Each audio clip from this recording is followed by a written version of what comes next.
What's up, guys? My name is Kristen. My name is Sara. And let's march into this month's Drunk Mystery and History. Go, Kristen. Go, Kristen.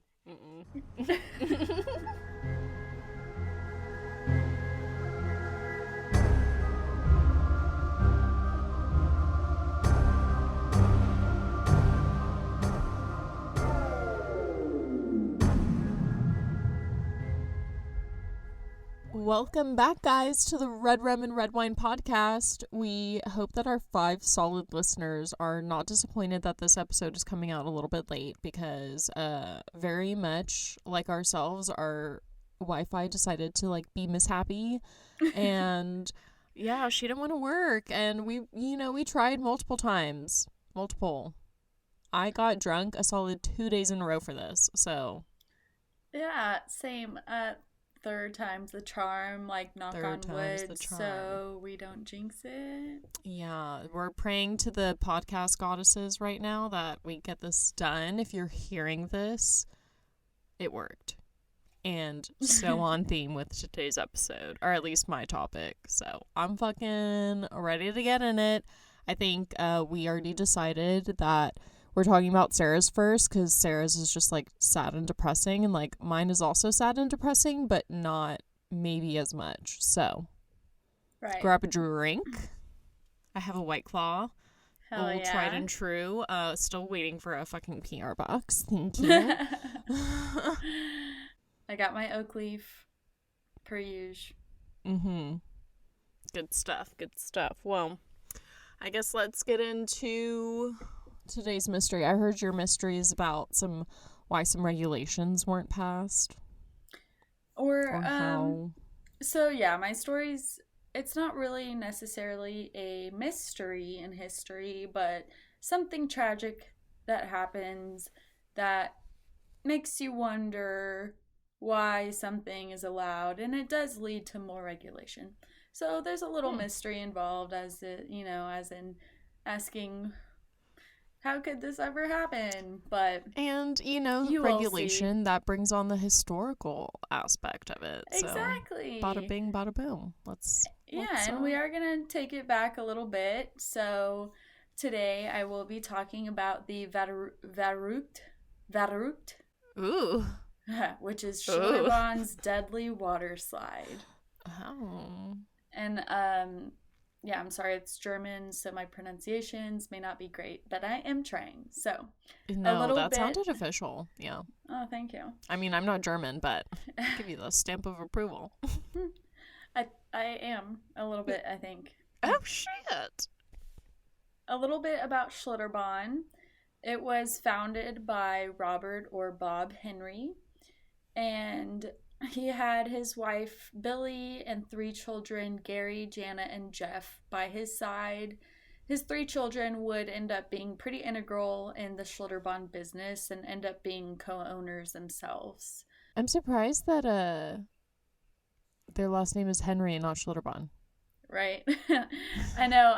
In my research, I never saw where they got the idea to name Schlitterbahn, or I wonder why. If that means something. I'll get into a little bit of that in a little bit. Okay. And then we can maybe talk about, touch on this topic. Just remind me. Booknote it. We're totally gonna forget, so sorry for the people that get pissed that we never touch back on this, but I will try. So if you're from Texas, you've definitely heard of Schlitterbahn, because 3 out of 4 of its water parks are in Texas. I think it's 3 out of 4 or 4 out of 5. I think it's 3 out of 4 because, anyways. Mainly in Texas, and mainly Texas fun. Hell yeah. Definitely went there. Definitely have a photo. I grew up going to Schlitterbahn. Yeah, I have a photo of me in my bedroom of me at Schlitterbahn when I was little. Yeah. And so if you haven't heard of it, it's a water park full of water slides, lazy rivers, pools, just different kind of water attractions and rides. Schlitterbahn has German-based elements, if you haven't guessed, and obviously I said it was German, so Schlitterbahn actually means slippery road in German. Oh.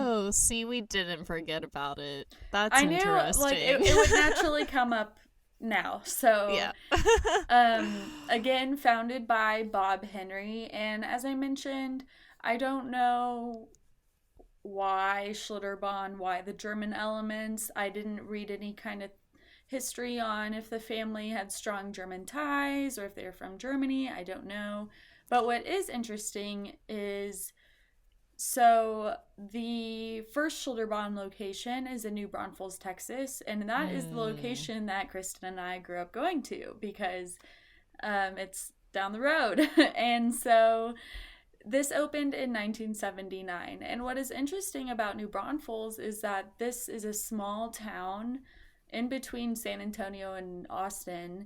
And this small town is on the river, very cute, but it has a strong German influence. They have a Wurstfest festival every year, year-round, like German restaurants, and just like the list goes on. So maybe the Schlitterbahn idea could have been conceived to fit into that German theme of New Braunfels. And, you know, the rest of the locations just followed suit, or who knows? And like, don't just know because if it really you have matters. and just because you have the last name Henry doesn't mean that you don't have German in you. So like maybe he had some like secret German grandpa or cousin or something, and he was like, yeah, that's interesting. I really appreciate that. But I would often, on my way to the wineries, make a pit stop in New Braunfels and eat at the German restaurants. So 10 out of 10 recommend. They have great bucking sausages. Hell yeah. Brats. Oh, so good. Wurstfest, love. Turkey leg. Oh man, now I'm hungry. I want a turkey leg real bad.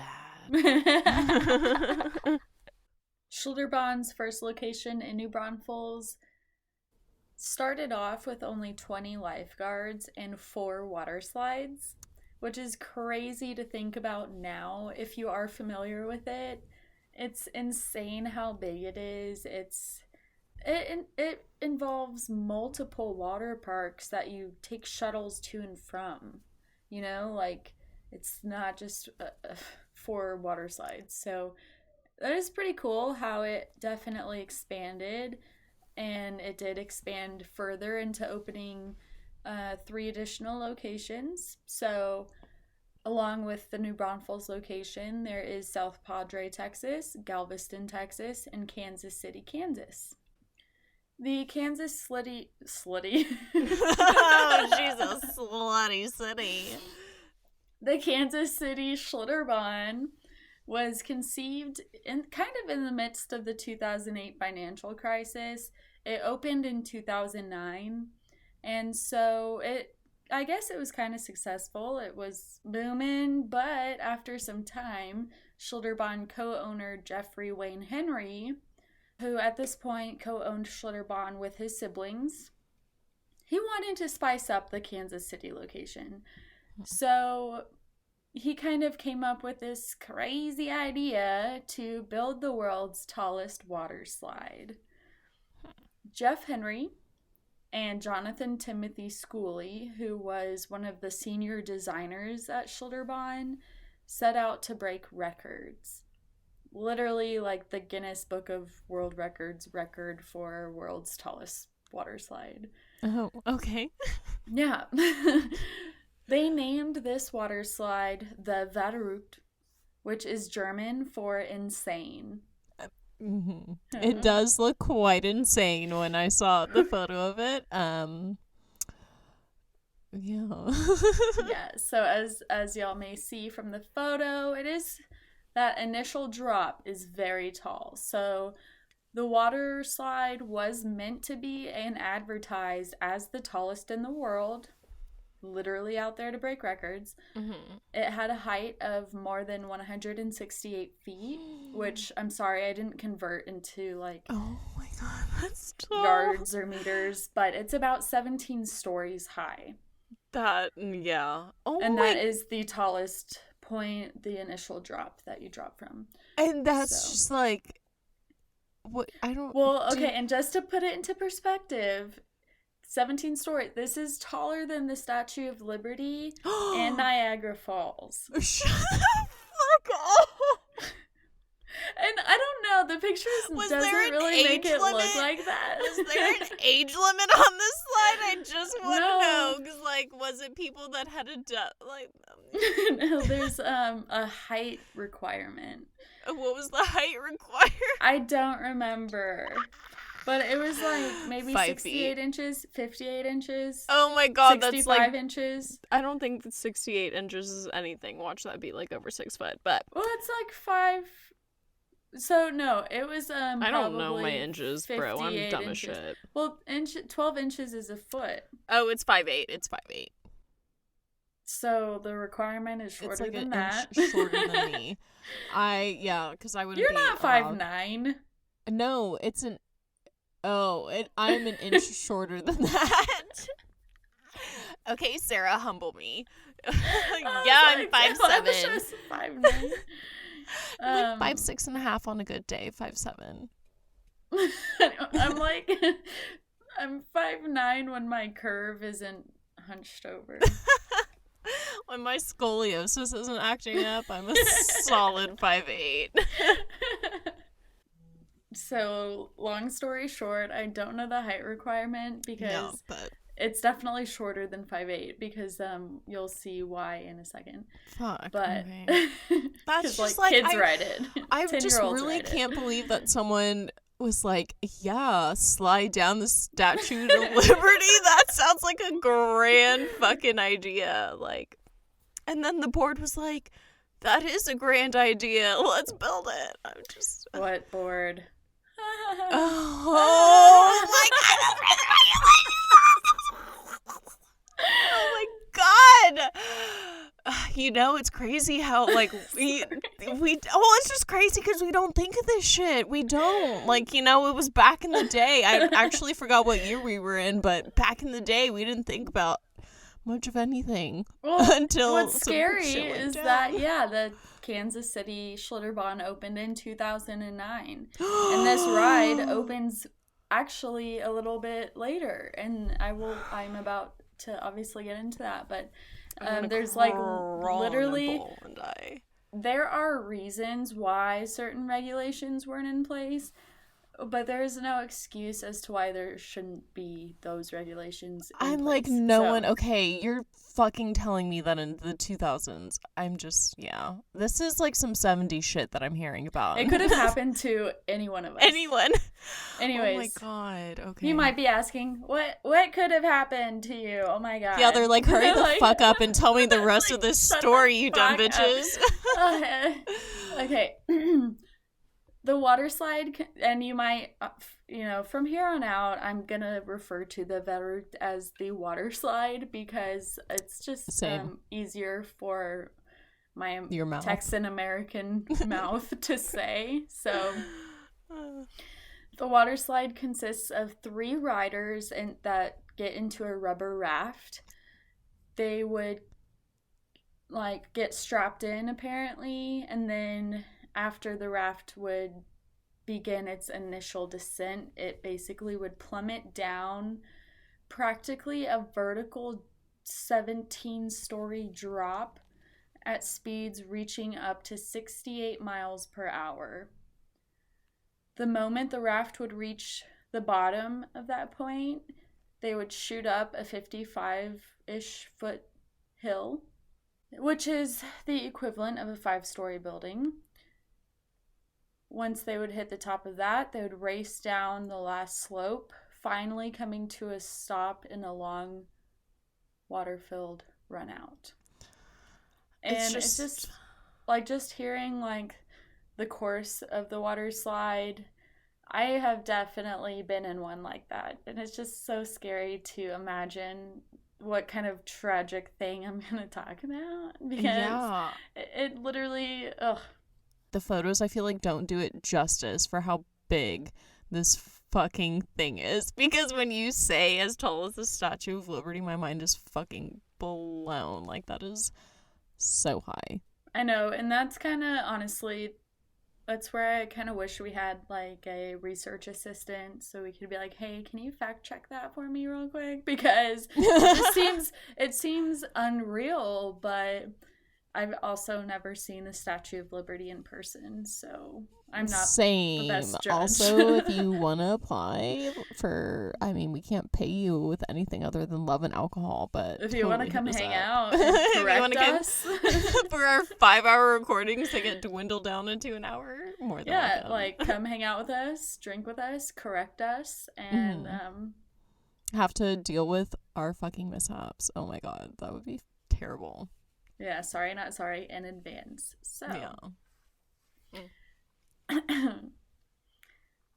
What is also crazy to me is that all in all, the ride only lasted about 18 seconds. Yeah, I know. Which that is pretty crazy. But it's like, whoa. Yeah. Damn, that's fast. Jeff Henry was so stoked about this water slide. Obviously, he wanted to break records, so he hyped it up to the media, and I guess he had some kind of, not necessarily a press release, but I think maybe he had some media come out before the water slide's opening, and to the media he said that he, quote, always set out to break all the records. I want to be the first at a bar to buy a drink, and I want to be the first to meet a pretty girl. And I want to be the first at everything. Okay. Mm-hmm. Uh-huh. I don't know. That's like great mentality, you know, because like you would want your, woman to finish first, but. The Verrückt's much hyped debut had been delayed 3 fucking times for safety issues. Yeah, I'm not surprised by that. Delayed 3 times before it finally opened to the public. And when it did open, it was considered one of Jeff Henry's biggest achievements. He was super proud of it, although some of the test runs showed something pretty troubling. Apparently, after hitting the second hill, that 55-foot hill slope, rafts would catch some air and go airborne.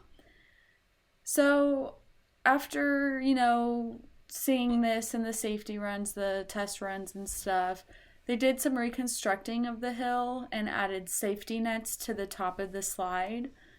And on July 10th, 2014, the Verrückt opened to the public. Oh my god. And this is less than 2 years after the idea for it was conceived. Oh my god. The interesting thing, a lot about this is interesting, but another interesting thing about this is that although Jeff Henry and John Schooley had built rides before or designed rides before, neither one of them had a background in mechanical engineering. But according to Kansas state law, they didn't need those credentials to deem their own ride safe. Okay, I hope that sincerely changed afterwards. But okay, yeah, no, that makes total sense, yeah. Well, and, just to put it into perspective, this is unlike other states, such as Kansas's neighbor state, Missouri, which requires state inspections and such. Water parks in Kansas do not require inspections by a state agency. That's weird. Okay. The Verrückt did successfully break the Guinness Book of World Records for tallest water slide, just in case anyone was wondering. But then we get to the tragic day of August 7th, 2016. Caleb Schwab had gone to the park on a special promotional day for government officials and their families. And again, this is at the Kansas City location. His father, Scott Schwab, was a member of the the state's House of Representatives at the time. And now, or I don't know, according to the resource I read, now is this Kansas Secretary of State. Oh, okay. Caleb and his family set out for a free day of fun at Schlitterbahn, but never expected it to take such a tragic turn. Caleb climbed the 264-step climb up to the top of the 17-foot verruced waterslide and boarded a raft with 2 other women. He sat in the front seat. He was strapped in and it was secured by a lifeguard or double-checked. The 2 women behind him were 2 sisters who were ages 25 and 32. These 2 women, the sisters, they were not related to him. The gate in front of the raft swung open, the raft tipped forward, and boom, it shot down that first practically vertical slope. Within a few seconds, Caleb's raft reached the bottom of the drop and began its incline up for the second drop, where that 55-ish foot hill is. But, trigger warning, when the raft Caleb was in went over the 55-foot-ish hump, the raft became airborne, which caused Caleb to collide with the metal pole that was arched over the slide that was supporting the safety nets. You know how it's like enclosed, basically? Oh, shit. This collision resulted in Caleb to be thrown out of his raft. Witnesses said he went down the first drop, then flew out and hit the netting enclosing on the ride. The collision didn't only cause Caleb to be thrown out of the raft, but when he collided with the metal pole, he was instantly decapitated and deceased. Shit. Both Caleb's head and body were thrown out of the raft, landing on the chute of the slide, which is basically on the slide. Oh. Waiting below the ride was Caleb's 12-year-old brother. I'm sorry, I don't think I mentioned Caleb was 10. So waiting below the ride was Caleb's 12-year-old brother, Nathan, who was supposed to actually go on the ride with Caleb, but for whatever reason he didn't. It was just like waiting at the bottom for him. Oh, heebie-jeebies. And instead of seeing Caleb's raft arrive at the bottom of the pool, like of water or whatever, he saw Caleb's body coming down the slide towards the runout pool after the raft he was supposed to be in had reached the bottom that had the 2 women in it. Nathan, along with other spectators, were immediately horrified and began screaming for their lives. Yeah. Caleb's mother, who was nearby, her name is Michelle. She had to be held back by onlookers. Yeah. Oh my god. As she screamed in terror, trying to get to Caleb, Michelle said, "There was a gentleman who wouldn't allow me to come close enough to see what was going on and kept saying, 'No, trust me, you don't want to go any further.'" And that is pretty much when they got confirmation that their son Caleb was dead. Because she kept, she didn't know what happened at first, and she kept like trying to break through the people to just see her son, and they were like, "You may not like actually want to do that." So yeah, that's gonna make me want to cry. That is so rough. An eyewitness said, "I heard the noise and I looked over immediately, and I saw his broken neck and him sliding down the slide, leaving a blood trail." Yep. Witness Kelsey Fredrickson said she was about to ride the water slide when she saw emergency responders below covering the boy and attending to the 2 women who were in the raft with him. It looked like, and she said, it looked like he must have somehow been ejected from his seat, bounced around between the netting and the slide, and just slid down. Another witness who had gone down the slide earlier that day noted that his cousin's 14-year-old daughter, who was in the raft with him on that slide, complained that the Velcro on her safety belt had come undone. And I think this same witness made this statement. The article I read was like a little confusing, but it maybe made it seem like it was the same witness. Said he heard boom noises before seeing Caleb's body wash down the slide after the raft. the two women who were in the raft with Caleb were injured with cuts and scrapes, along with obviously probably being traumatized as fuck. Yeah, the mental trauma that you just went through, like, probably not curable. Wow. Sorry. Oh my god. I just, like, keep thinking about the mom and, oh my god, the sister. Yeah. It's just, like I'm sorry to say it, but, like, the part that gets me and, like, that sticks in my mind is, like, the blood trail going down the slide. Yeah.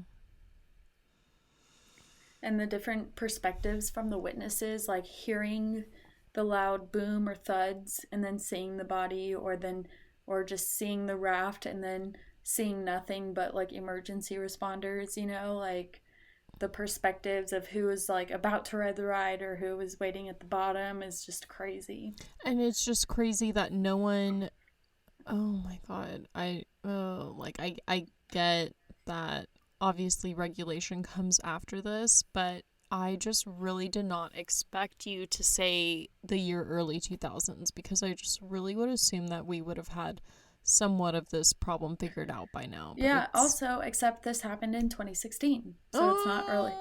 My the God.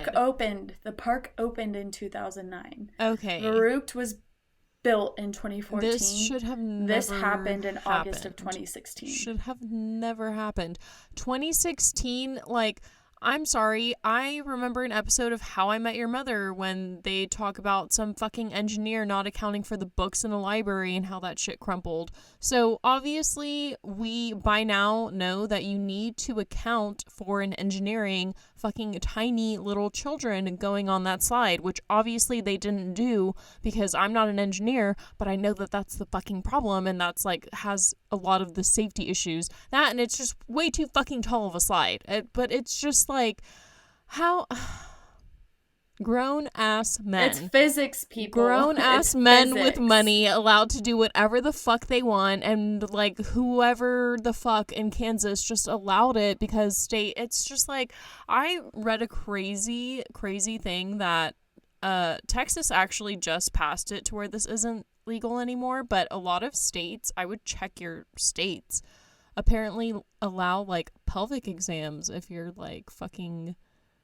under, like, if you get a surgery and you're under anesthesia, someone in certain states is allowed to, like, give you a pelvic exam and they don't need your consent for it.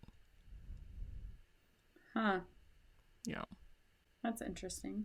After Caleb's death, the park, Schlitterbahn, Kansas City, was prevented from tearing down the slide before an investigation was complete. Obviously, it was closed for the meantime and eventually torn down, and the park was closed for a few days while the investigation happened. And Kristen, you just see more photos of the slide with EMS, you know, first responders at the bottom of that, like, slope, and a view of, like, that initial drop, which is kind of crazy. There were, like, rumors, or apparently there's, like, a Schlitterbahn whistleblower where an employee or a former employee anonymously said or gave a source. They said that Schwab's death was, quote, tragic but not surprising. And that's, like, all I have that they said. But they wouldn't be the first employee to say, like, that it wasn't maybe so surprising. So even John Schooley, the co-designer of the ride, said that during the testing and the test runs, he, quote, didn't know whether he was going to survive a ride on the run. Okay, so what the fuck are you doing opening that up to the public? I'm just like... Apparently this was after he survived a test run on the ride, so he did ride it and, like, survive, and apparently it was so thrilling. He was like, I really didn't know whether I was going to survive, blah, blah, blah, blah. So just to put it into some context, it wasn't like he just randomly said that. But still, as a smart man, you should understand, like, you still probably 100 should and have some hope. Yeah, you're 175. I don't know how much you weigh, but like you're a heavier set man. You're not a small child going down this. So it's Right. I'm just like, I don't know. And then like looking at that one photo, it is definitely taller than the water tower in the background. So like this is a fucking tall ass and yeah, that helps put it into perspective also. It's like you really looking at the photo does not put it into perspective. Like this is right a when it's by ass itself fucking thing. But yeah, when you see the water tower in comparison, yeah, because you just see like little cars next to it, and you're like, oh, okay, well, I maybe try to think, but no, like you can literally see the water tower, and it's not even the top of the building, and like you're way past it. Oh my god. After Caleb's death, Jeffrey Wayne Henry, John Timothy Schooley, park administrator Tyler Miles, and Henry and Sons Construction, who helped build the water slide, and Schlitterbahn itself were facing charges such as reckless second-degree murder, aggravated battery, and voluntary manslaughter. And I think that sums up their charges. There could have been a few more that I missed out, but those are like obviously the main ones regarding to Caleb's death. The indictments against Henry and Schooley and the others mentioned basically alleged the pair lacked technical expertise to design a properly functioning water slide and used, quote, crude trial and error methods before putting the slide into operation. Damn. Court documents also revealed that a team of experts who inspected the slide after Caleb's death found, quote, physical evidence that indicated that other rafts had gone airborne and collided with the overhead hoops and netting before the fatality of Caleb. The charges against Jeff and John and park administrator and the construction company were ultimately dropped in 2017, I believe, due to basically it sounds like a mess. From what I read, like there were changes going on in the district attorney's office, and with the changes made came claims that there was insufficient evidence and testimony made at the original like court hearing. They had, people testify certain facts about the slide that apparently didn't pan out. I don't know. It doesn't mean that a family doesn't deserve fucking justice. Right. So that's not good enough of an excuse. Literally my next bullet point, the dismissal of charges is at that point was the latest setback for the Schwab family. And although the charges were dismissed, the Schwab family did reach about a $20 million settlement with those being charged, mainly Schlitterbahn. And that was in a civil lawsuit. So Damn. That doesn't, does not bring back Caleb. It doesn't take away what happened. Does it hold Schlitterbahn necessarily accountable?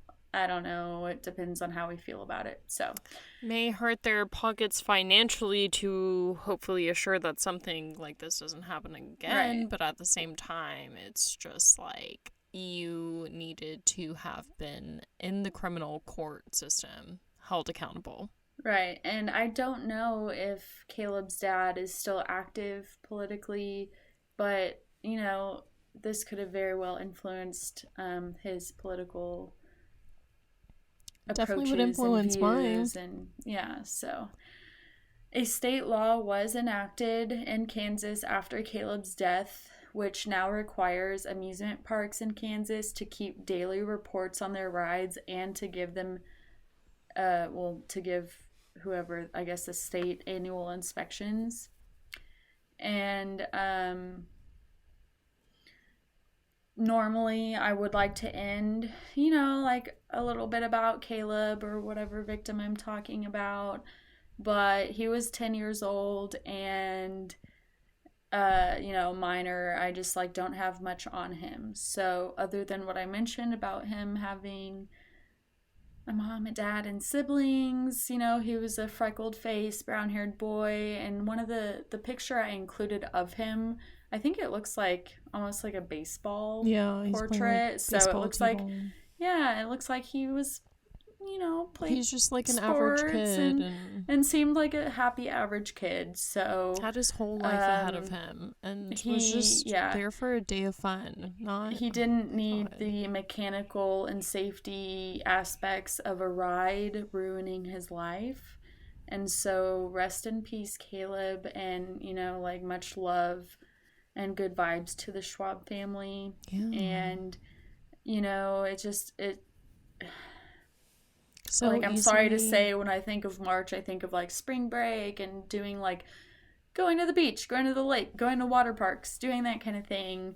That's kind of why I went with this water park theme, but this tragedy should never be allowed to happen. And, you know, it is good that some laws were enacted because of this tragedy, but I just feel like we always say, like, a tragedy doesn't need to happen for change to happen. So it's I think just, like, truly devastating the fact that, like, it so obviously was going to go wrong. Everyone, I feel like, around it knew it, but they just kind of, like, allowed it to happen. And I just get even more upset by the fact that I feel like justice will never be served for that case. And it's just like, I get so upset because it's deemed as a corporation. It's not seen as a person, even though there are people that are behind these acts. Because it's a company that, you know, was behind it, it's not the same. There's it's still not someone treated. Who came up with the idea. It's just like someone obviously knew that this wasn't fucking safe and they allowed it to happen. And I just, I get mad with companies, or like the fact that we just see it as an entity and not, I guess, something that is criminally, like, approachable. Right. And we just allow a lot because they get away with a lot. Yeah. They do get away with a lot. So it's really upsetting to hear about it. It's just, my God. And, you know, so that is how the Verrückt water slide at the Kansas location, Schlitterbahn location, went from the world's tallest water slide to the deadliest. Ugh.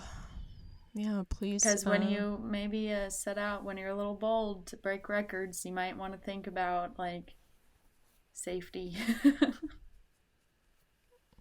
I used to love roller coasters when I was little. Probably because, like, I didn't care about death. But now that, you know, I have stuff to live for, I'm like, shit, I don't really want to go on them anymore. What, dude? I still love them. I get scared. No, dude, that girl in San Antonio got her, like, legs cut off. I thought, was it not San Antonio? Probably not. But it was like the Scream or something. One of the wires popped off. She got her legs cut off.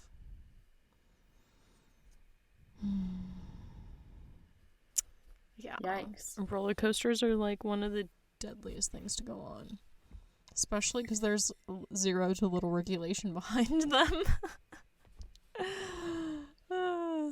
I love them so much. I love them, but becoming terrified of them as I grow older.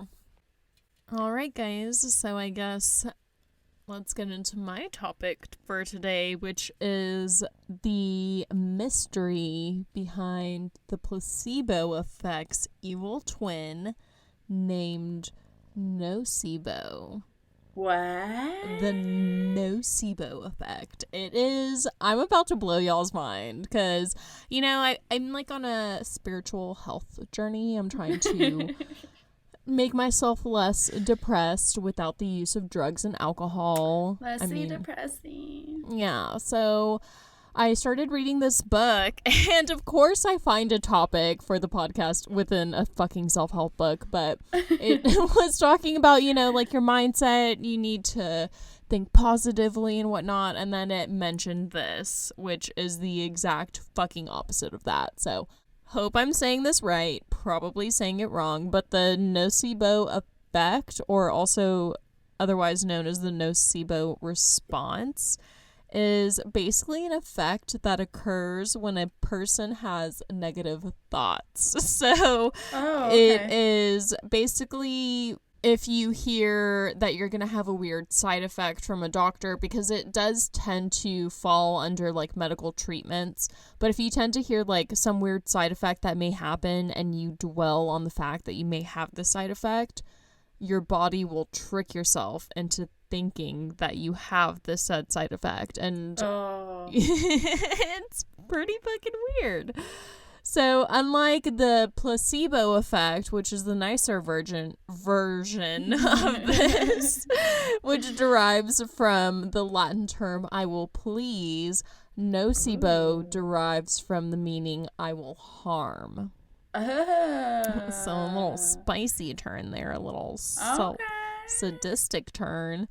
It, at least for us in the United States, because as I talk later on, it has been pretty much an assumption throughout history, but we in the United States really discovered this effect when we found out that women who thought that they were prone to heart disease were nearly 4 times as likely to die than women who did not believe that they were prone to heart disease. Ooh, is this where your manifestation stuff comes in? Yeah, I did make Sara do a little manifestation beforehand because I totally believe in this shit now, and I'm fucking freaked out that I'm gonna think myself into killing myself. It's oh god. Yeah, just wait. Same. I'm like, oh god, I'm gonna need an organ transplant next year. I need a brain transplant right now. Because the thought, basically that this is a new medical discovery is not it. I can assure that we have all heard some kind of version of that urban legend where the girl goes to a party and to impress her friends, she decides to go and stick a knife in the graveyard. But instead of sticking it in the graveyard, she accidentally like sticks it in her dress, and then she thinks that the ghost is like grabbing her, and then she dies of fright. No, you've never heard of that urban legend growing up? No. So it's like the boy who cried wolf. No. No, it's like, you know, when I get it, but you know, when you say like your mom like catches you sneaking in and she's like, where the hell were you? I was worried sick. It's because like the negative thoughts of her wondering what could have happened to you were like actually physically making her ill. So like stop doing what you're doing. You're fucking killing your mother. The most common side effects for the nocebo effect are drowsiness, nausea, dizziness, difficulty concentrating, headache, insomnia, fatigue, itching, bloating, stomach pains, loss of appetite, or in serious cases, death. Death by negativity. By negative thoughts. Because in 2000... Oh no, don't tell me that. Yeah, because in 2007, we get a mighty crazy case that pops up that proves exactly that theory. Oh god. So in 2007, a doctor named Roy Reeves would report a patient coming into the ER. Now for the patient's anonymity, we will call him Mr. A. Okay. But Dr. Reeves has a man by the name of Mr. A who comes in and is suffering from depression and says that he basically had a really rough night. His girlfriend just broke up with him. He could not handle it anymore, and so he took a bottle of pills that his doctor had prescribed to him. And the pills, essentially, if he took them all at once, would be enough to cause an overdose and kill him. So as soon as he got done taking the pills, he kind of had his aha moment of, why the heck am I doing this? I don't want to die. I want to live. So freaking out, thinking that he has now overdosed on these massive amount of antidepressants, he is going to the ER in a desperate attempt to save his life.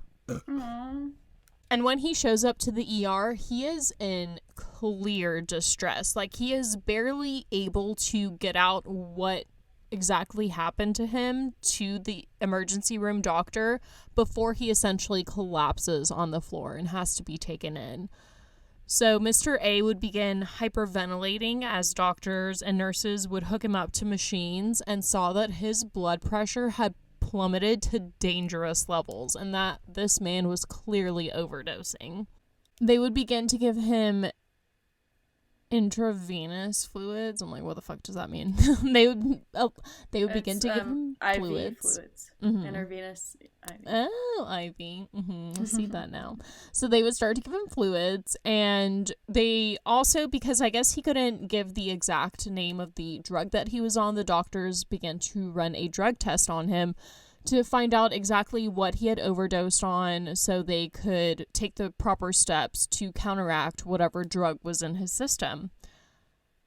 But when the doctors did this, they found out something rather interesting, because instead of finding some type of antidepressant like Mr. A had said that he was on, the blood test came back clear of any and all drugs.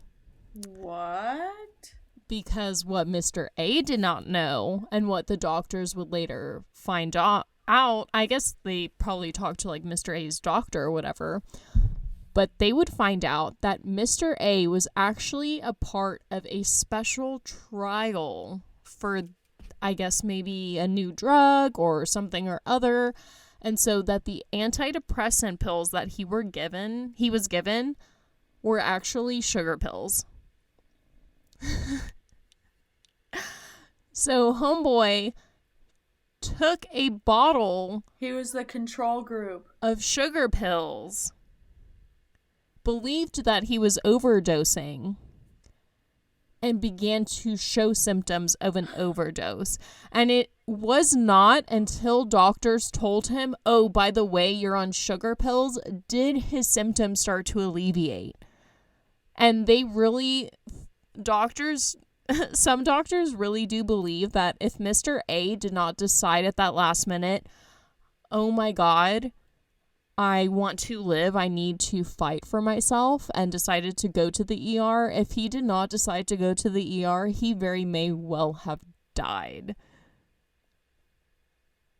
Like, they have no proper way of knowing, because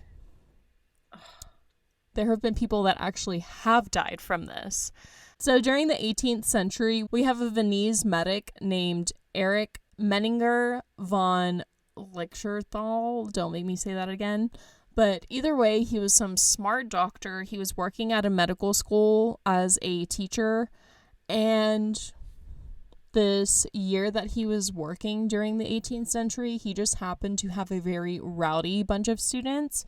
He did have a teacher assistant that would help him out, and for whatever reason, I really couldn't find a specific one, the students just really did not like this assistant teacher. So one day the students decide to play a really cruel joke on this assistant teacher. They would come up behind him and kind of jump him and blindfold him. And while they were doing this, the students would say, we're putting you up on the chopping block. Like, you're about to die. We're going to put you up on the chopping block. Because I guess in 18th century, medical schools just had like guillotines randomly laying around. Because the chopping block that the assistants were talking about was a guillotine that they happened to just so have on hand and began to prop the assistant teacher on. So the assistant teacher can feel himself laying on this like guillotine thing. Can you explain what a guillotine is, please? I just want to make sure I know what you're talking about. Oh, so sorry. For those who don't know what the guillotine is, it's like the French, it's not even French, it's just like the head chopper. Okay, that's what I thought. Like, where you get beheaded, you, like, get into it. There's different kind of versions. Many kings' wives met that fate, and some kings who didn't do their job right. And some innocent fucking peasants. Mm-hmm. And this teacher's assistant, or so he thought. Because as they were lying him on the chopping block, the prank was essentially that they were going to throw a wet rag on the back of his neck to stimulate like the cold steel blade hitting his neck. And so as they did this, the teacher's assistant, thinking that this is legit a blade coming down on his neck, got so scared that he basically had a heart attack and died right on the spot. As soon as the towel hit his neck, he just up and died. Yep. Yeah, because it is possible to die of shock. Yeah. AKA, like, heart attack. Like, there's, yeah. Mm-hmm. Ugh, and that's exactly what he did. That's so sad. So the Nocebo Effect has really been said to affect humans throughout history. I kind of like think back to some episodes that you have actually done. So in one of the articles I read, it talked about the dancing plague being a major factor of the Nocebo Effect. So I was thinking back to the laughing epidemic that you had done. And that... I know, I've thought about doing the dancing plague as another drunk mystery in history, just because it's like the same concept, kind of. Yeah, and it's a lot of people think that this is actually a part of the Nocebo Effect. I guess them thinking that this is an actual thing. And I actually found, like, I will probably do an episode on this one, but I did find a story about, I am so sorry, I don't want to get the race wrong. I believe it was a lot of, like, Asian descendant men that were coming into America during the mid-1900s, and they were all randomly dying in their sleep. And it was like no one could explain it. No one could really say anything about it other than there was a potential, like, sleep demon that would come in and kill them. But it also makes me think back to that episode you did where the guy was saying Freddy that Cougar. He was, where he was, like, being haunted by that witch, or he thought he was gonna die, and he was just, like, randomly found, no evidence around him of a murder, just died. I'm like, well, shit, this is something that could explain it, because there are really similar events that happen throughout history that scientists will say, oh, it's just the Nocebo Effect. I'm probably saying it wrong, but it's like, oh, it's just this. Like, it's not actually demons, or it's not actually something. It's like just your negative thoughts getting the best of you, which I'm like, wow. Okay. I'm like, wow, am I not dead yet? I'm like, I really should have thought myself dead a long time ago. But it also explains doesn't explain. I don't want to say that this is the answer to anything and everything, because at the end of the day, I mean, like, I think it's interesting to talk about, but I don't want to say put your full faith into this. If you, like, think your situation better, I don't think it's automatically going to get better. I just think it's something interesting to talk about. But there is a disease out there called wind turbine syndrome, which is basically a sensitivity to Wi-Fi or to, like, or to, like, electrical signals. Like, there are some people that will say that they are allergic to the electrical signals that go on. Yes, I'm not even joking. This is a real thing that I found. And yeah, it's called wind turbine syndrome or something of the sorts. But there was a study in 2013 done by James Rubin from King's College in London that found that the Nocebo Effect may have something to do with this, because when they did studies where they would tell people, like, oh, this is a transmitter, try and sleep, because the whole point of wind turbine syndrome is, like, you either need to sleep to not feel the effects of the Wi-Fi that's near you, or you need to not be near the Wi-Fi in order to sleep. And there were people that would report symptoms of feeling sick from this transmitter when the transmitter just turned out to be like a fucking really realistic cardboard box, and it wasn't like a real transmitter. And so they're like, oh, you're saying that you're feeling effects when you're just literally sitting next to a fucking box. It's not real. But one thing that I did find rather interesting, you know, for us Americans that are listening, Americans are, like, specifically super affected by like the placebo effect and the nocebo effect. I heard like in studies, like pill studies, I think like Americans are like 6 times more reactive to that kind of shit. That doesn't surprise me. Doesn't surprise. We've I'm like, I literally wonder been why, groomed but... and bred to be like gullible. Yeah. Where I like kind of embarrassed to say that, but we are definitely the gullible type of people, because Americans for sure have like, I believe it was like a pain medication study. If they gave you a placebo pill, I believe that's what they're called. But if they give you a placebo pill or like a sugar pill and they tell you, oh, it's pain medication, Americans are like 6 times more likely to be like, oh yeah, that pain medication fucking hit, my dude. Like we just really, really want to like take that pain away. So yeah, I mean, So this whole new effect that we have discovered, brings up a valid question of if we are potentially causing people to die just by telling them the symptoms of what could happen in medication, then do we really want to be telling them the symptoms?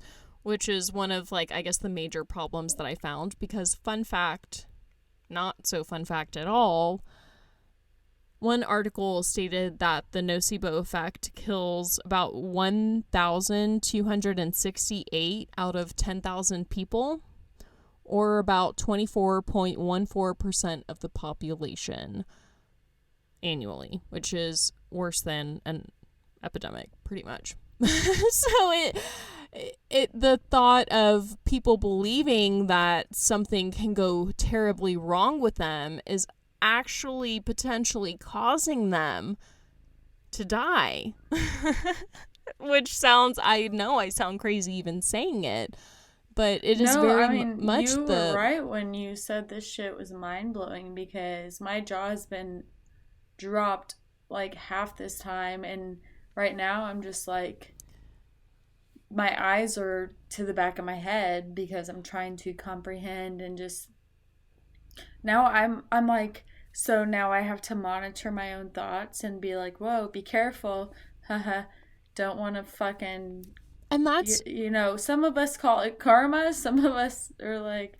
And that's the part of me that wants to say, like, oh my god. Yeah, and that's the part of me that wants to say, like, don't believe this bullshit, fuck everything, live your life how you want, because, like, I am a negative fucking Nancy, but at the same time, I look at it and I'm like, well, shit, a lot of negative stuff has happened in my life, so maybe I need to... So, I mean, like, if you see me manifesting into my water and then drinking it, hoping to, like, fucking swallow my manifestations and become positive, like, just mind your own damn business, but...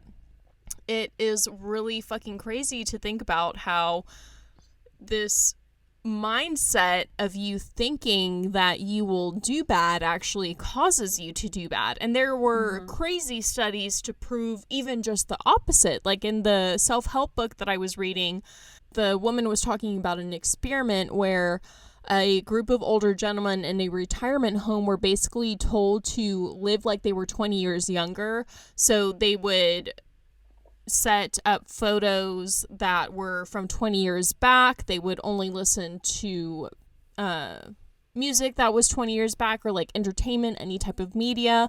If they wanted to talk about something with their friends, they had to imagine as if it were 20 years back. And after doing this, I believe it was like a month, maybe a few weeks, the results from this study were fucking astounding. You were seeing arthritis in these patients being completely reduced or gone.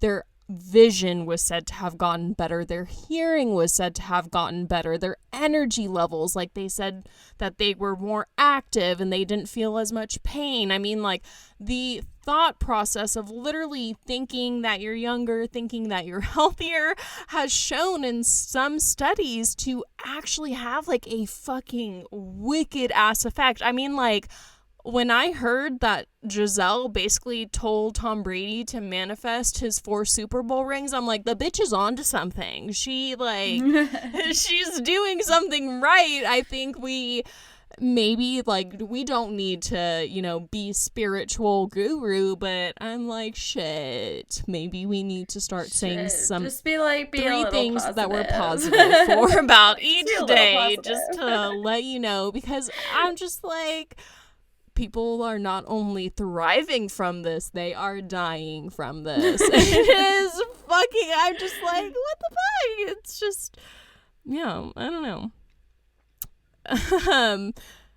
It's even kind of like, I'm so sorry if something bad happens from this, but even potentially hearing about the Nocebo Effect can cause triggers for the Nocebo Effect to happen, which kind of reminds me of sleep paralysis, which I'm like, fucking sleep paralysis is the Nocebo Effect, and we're all just but oh god, no, stop. Yeah, insane. It's all insane. Like, sleep paralysis is the one thing that I'm like, but that's one of the things is they say, like, oh, even hearing about sleep paralysis can cause it, and so it makes it think, is it very much a mind over matter type of situation? But at the same time, that's what I feel like is the major issue with the Nocebo Effect. Is I was reading a lot of articles about saying how it can help with, you know, a lot of people nowadays have anxiety. Well, the Nocebo Effect can be a trigger for our anxiety. We think all these negative thoughts all day. We are constantly... Well, and you know what I'm thinking is that obviously people who are more anxious and maybe have more mental health issues are more vulnerable to the Nocebo Effect. It's definitely an interesting conversation, and it's at no point am I trying to say that, oh, just by thinking positive, it's going to cure all of this, because that's not by any means what I'm saying. I just think it is a very interesting conversation to have, because there is a lot of evidence that shows that your kind of mentality, what you're thinking, how you're thinking it, kind of does affect the surrounding things and even what's inside of you body-wise. There is an actual cure that was kind of talked about, because the basically Nocebo Effect runs through a main path in our brain, and that path can essentially be blocked. It was talked about in one article how our gut and our brain produce this hormone. I'm about to totally butcher this, but it's called clocytokinin, or CCK. And this is actually like a pretty amazing hormone if you actually know how to pronounce it. So in the gut, it produces variants that help regulate and release the bile that's in your system, as well as other digestive enzymes in the gut. But in the brain, it can produce 2 different types of CCK, so CCK-A and CCK-B, which both bind receptors that are responsible for decreasing the dopamine in our brain. And basically, when these receptors become active. Very biological and scientific, and very decrease in dopamine. No, thank you. Yeah. So this decrease in dopamine is actually what is said to cause a lot of, again, depression and anxiety in people. So this Nocebo Effect is really essentially decreasing these hormones in your brain that are actually needed, or it increases these hormones that hinder your dopamine receptors, or like mess up with how they properly function. And there is some injection that's available for doctors to temporarily block these CCK receptors, and it has been said in some patients that this will help them lessen the effects of the Nocebo Effect or whatever kind of depression or anxiety that they are feeling in the moment. But it definitely brings an interesting conversation into the depression and anxiety community over kind of this like mind over matter type of topic. But I just was so amazed by, there aren't even though we hear of, 1,200 out of 10,000 are dying every year about it, there aren't as many reported deaths of people saying like, oh, as soon as they heard something bad happen, they immediately died or something like that. But to say that the effect over time, because as we know, stress is one of the number one killers, and stress is very much like it, not to say that you can think it away, but it's definitely like a mentality thing of not knowing how to properly get rid of the stress, how to cope with the stress. So it all goes back to this thing of like we need to learn how to cope properly. But yeah, I just thought at the end of the day this was a fucking interesting topic to talk about. Killing 24.14% of the population with just your thoughts alone, I mean, goddamn.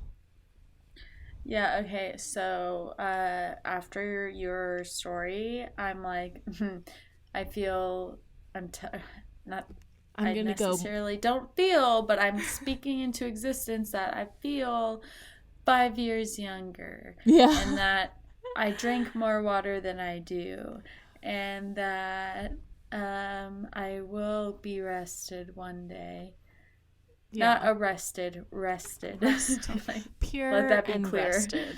But yeah, I'm literally like, I'm about to fucking go meditate. I'm about to fucking go buy some crystals, and I'm about to go say some mantras. And if this podcast randomly like blows up in 6 months, it's because those mantras fucking worked. Hell yeah. It's all Kristen. It's all me. It's all me and our thoughts. So if you want to keep those positive thoughts and see photos of today's episode, totes recommend that you check out our social media. I am so sorry I've been doing so bad about it. Sarah's been picking up the slack for me, but I promise I'll post our photos. I'll get better at doing that in a more timely fashion. Mm-hmm. We try at RARW podcast. And if y'all have certain topics that you want to hear about, if there's something on your noggin that you just really need our commentary on, more than welcome to send it in. Or if you just want to say hi and claim that #1 fan spot, you're always welcome. Red Rum and Red Wine Podcast at gmail.com. And yeah, until next time, guys, we got Sarah's story next. She said it's a topic that I will be not excited, but like, yeah. Sarah's story next episode. Let's go. Please stay tuned, rate, like, subscribe. Don't leave us. It'll only get better. I'm manifesting it. Please. I'm manifesting that we will get great at our jobs one day.